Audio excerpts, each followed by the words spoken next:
Comme je l'ai expliqué dans le précédent clip sur Amalek, le doute, la fête de Pourim, bien évidemment, est l'expression la plus extraordinaire de cette lutte contre le doute, de la lutte de Mordechai contre Aman. Aman, d'après notre tradition, est un descendant d'Amalek. Et Aman fait tout pour faire sombrer le peuple juif dans le doute. Dans quel doute? Un doute terrible qui, sans Mordechai, aurait véritablement détruit complètement le peuple juif.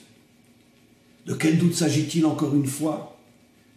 De les laisser supposer, de les laisser croire, de les laisser douter du fait que peut-être ils ne pourront jamais revenir sur leur terre. Je l'ai expliqué plus profondément et plus dans les détails dans d'autres cours, mais toute l'histoire du banquet n'avait qu'un seul et unique but, de faire comprendre à Israël que maintenant vous serez pour toujours des Perses de religion juive, mais que enlevez-vous de votre tête l'idée de pouvoir revenir un jour sur votre terre. Vous ne retournerez plus sur votre terre. Et donc bien évidemment,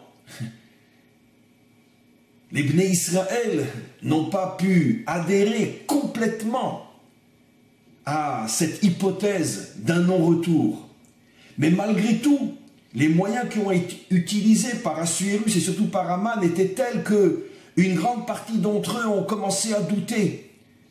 Et peut-être que finalement, nous allons devenir des citoyens avec notre propre religion, comme dans le grand empire perse, il y avait de nombreuses croyances, de nombreuses religions, mais tous avaient en commun qu'ils étaient perses de telle religion ou de telle croyance. Peut-être que nous aussi, nous allons faire partie de l'empire perse avec notre religion qui est la religion juive, mais nous ne serons plus jamais une nation.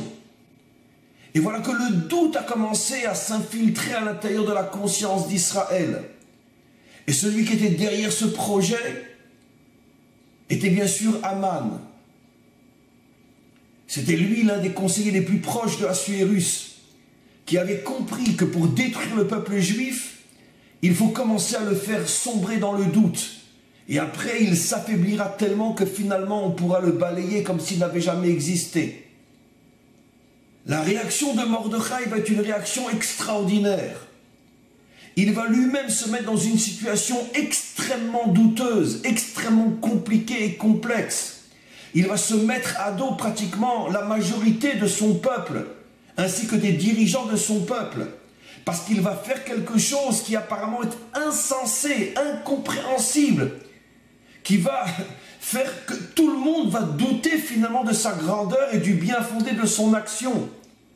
Oser ne pas se prosterner devant Aman, qui était tout simplement un acte d'honneur. Dans le contexte de l'époque, on se prosterne devant un grand prince, devant un grand dirigeant, comme aujourd'hui on serre la main, ou la courbette devant les rois de France.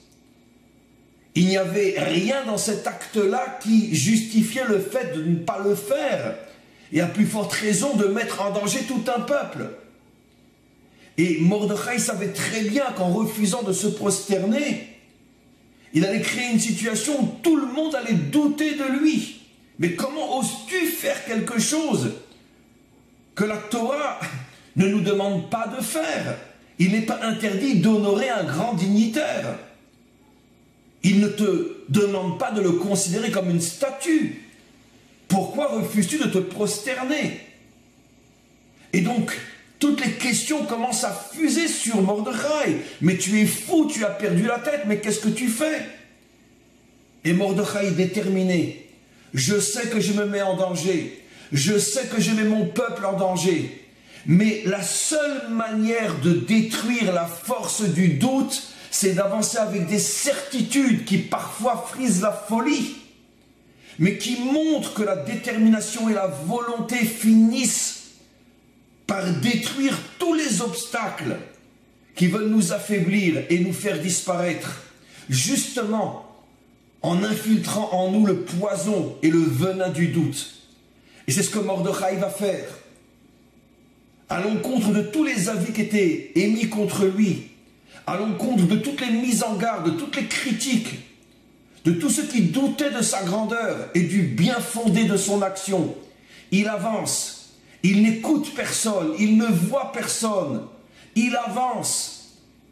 Et plus il avance, et plus le danger semble être immense.